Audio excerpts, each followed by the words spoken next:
الصلاة خير من النوم.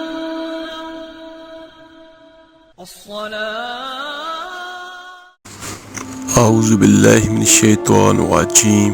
بسم اللہ الرحمن الرحیم. السلام علیکم ورحمۃ اللہ وبرکاتہ.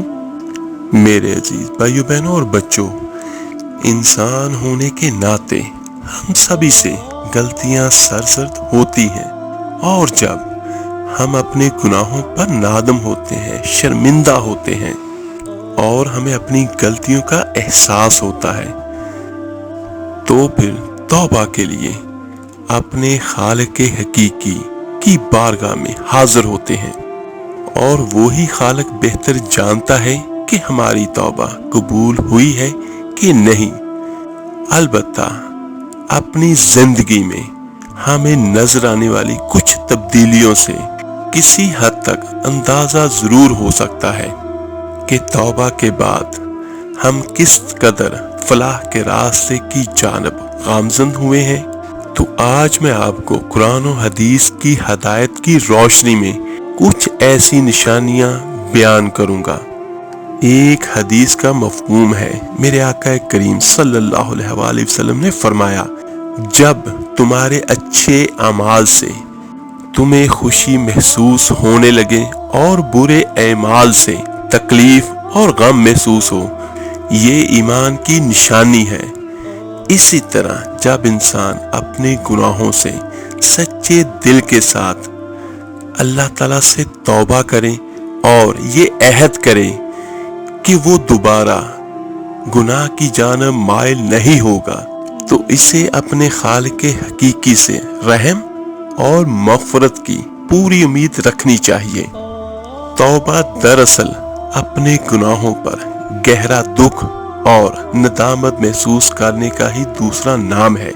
جب انسان اپنے طرز عمل کو بدلنے کے لیے بے قرار ہو جاتا ہے، تو یہ اس بات کی نشانی ہے کہ اللہ تعالیٰ نے اس پر کرم کر دیا ہے اور اس سے ہدایت کا راستہ دکھا دیا ہے.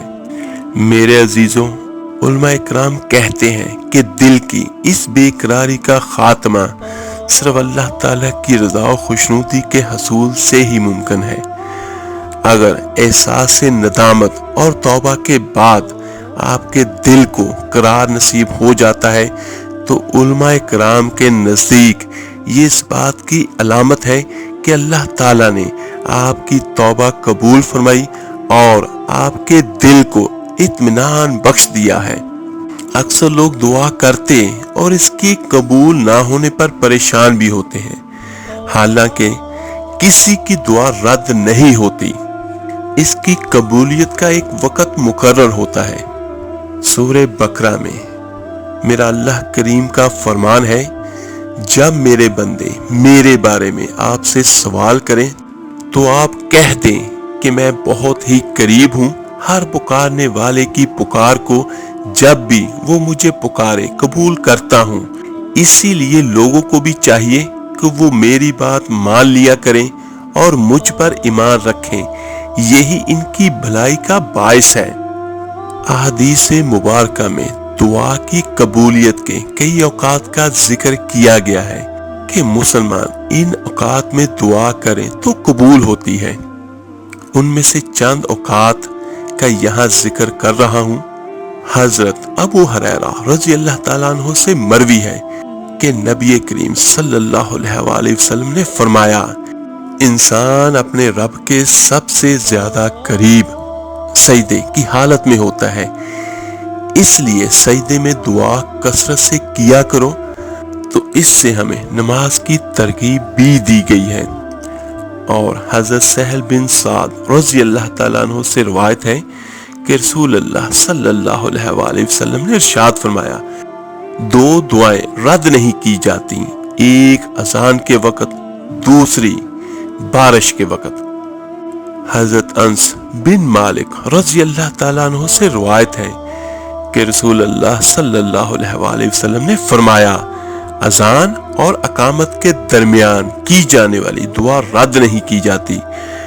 تو لوگوں نے پوچھا کہ یا رسول اللہ صلی اللہ علیہ وآلہ وسلم پھر ہم اس وقت کیا دعا کیا کریں؟ تو میرے آقا کریم صلی اللہ علیہ وآلہ وسلم نے ارشاد فرمایا اللہ تعالیٰ سے دنیا اور آخرت کی عافیت مانگا کرو۔ حضرت ابو ہریرہ رضی اللہ تعالیٰ عنہ سے روایت ہے کہ رسول اللہ صلی اللہ علیہ وآلہ وسلم نے فرمایا جب امام آمین کہے تو تم بھی آمین کہو، کیونکہ جس کی آمین فرشتوں کی آمین کے موافق ہو جائے گی تو اس کے پچھلے گناہ معاف کر دیے جائیں گے۔ سبحان اللہ۔ حضرت ابو امامہ رضی اللہ تعالیٰ عنہ سے روایت ہے کہ آقا کریم صلی اللہ علیہ وآلہ وسلم سے پوچھا گیا کہ کون سی دعا زیادہ قبول ہوتی ہے؟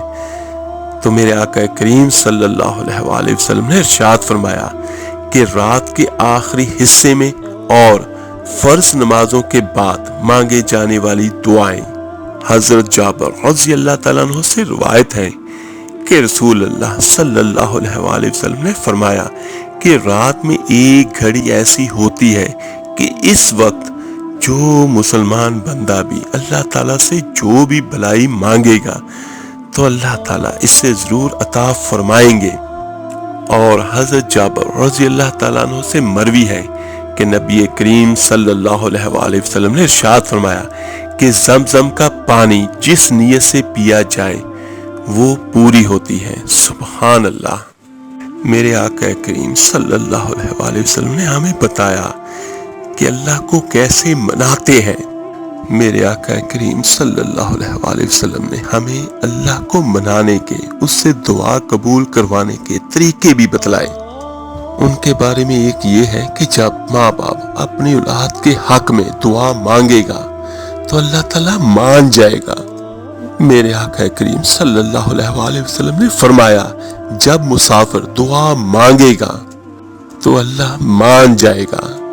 فرمایا میرے رسول کریم نے جب بیمار دعا مانگے گا تو اللہ مان جائے گا۔ اور میرے آقا کریم نے اور ارشاد فرمایا جب تمہارے ضعیف، کمزور، مجبور لوگ دعا مانگیں گے تو اللہ مان جائے گا۔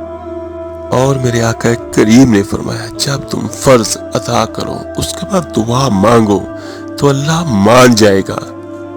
اس کی رحمت تو بہانے ڈھونڈتی ہے۔ میرے آقا کریم نے ہمیں دن بھی بتائے۔ جمعے والے دن مانگنا اللہ سے، اللہ مان جائے گا۔ شب قدر کو مانگ لینا، مان جائے گا۔ شب برات میں دعائیں کرنا، وہ مان جائے گا۔ رمضان کی بابرکت راتوں میں مانگنا، وہ مان جائے گا۔ قرآن مجید کے ختم کے موقع پر دعا کرنا، وہ مان جائے گا۔ میرے آقا کریم نے ہمیں طریقے بھی بتلائے۔ میرے عزیزو، اب یہ ہے کہ ہم نے تو مانگنا ہے اس کی بارگاہ سے، ہم نے تو حاضر ہونا ہے، ہم نے آگے بڑھنا ہے، اس کے حضور عرض کرنا ہے۔ اور جب ہم دل سے کوئی بھی دعا کریں گے قبولیت کے یقین کے ساتھ تو اللہ تعالیٰ قبول فرماتا ہے۔ بہت سارے لوگ اور بہت سارے بچے بچیاں کمنٹ میں مجھ سے کہتے ہیں کہ ہمارا کوئی وظیفہ قبول نہیں ہوتا، بہت سالوں سے ہم وظیفے کر رہے ہیں یا دعا مانگ رہے ہیں۔ تو میرے عزیزو، یہ بات میں پورے دعوے کے ساتھ کہتا ہوں کہ جس طرح میں نے آپ کو بیان کیا ہے کہ آپ وظیفہ کریں یا عمل کریں تو انشاءاللہ تعالی وہ وظیفہ اور اس طریقے سے مانگی جانے والی دعا بھی ضرور قبول ہوگی۔ اصل میں ہم میں سے بہت سارے لوگ ایسے ہوتے ہیں جو دعا صرف زبان سے مانگتے ہیں، ان میں نہ یقین ہوتا ہے اور نہ ہی کچھ ملنے کی امید ہوتی ہے۔ اور اللہ سے تو آپ جو کچھ چاہے مرضی مانگ سکتے ہو، اور وہ اللہ کریم عطا کرنے پر قادر بھی ہے۔ آپ چاہے اس اللہ سے پوری دنیا مانگ لو تو میرا اللہ اس چیز پر قادر ہے کہ ہر دعا کے مانگنے پر ہر کسی کو پوری کی پوری دنیا عطا کر دے، سب کو۔ اللہ تعالیٰ سے دعا ہے اللہ تعالیٰ آپ کو، مجھے، ہم سب کو یقین کی دولت عطا فرمائے اور ہماری سب دعاؤں کو قبول فرمائے، آمین ثم آمین۔ اچھی بات ہے، شیئر کرنا صدقہ جاریہ ہے، تو اس ویڈیو کو لائک اور شیئر ضرور کیجیے گا صدقہ جاریہ کی نیت سمجھ کر، تو انشاءاللہ تعالی اس کا اجر اور ثواب آپ کو، مجھے، ہم سب کو ملے گا۔ آپ میرے لیے دعا کیجیے گا، میں آپ کے لیے ضرور دعا کروں گا۔ تو ملتے ہیں جلد ہی انشاءاللہ تعالی ایک نئی ویڈیو کے ساتھ۔ اپنا بہت بہت خیال رکھیے گا۔ اللہ حافظ۔ الصلاة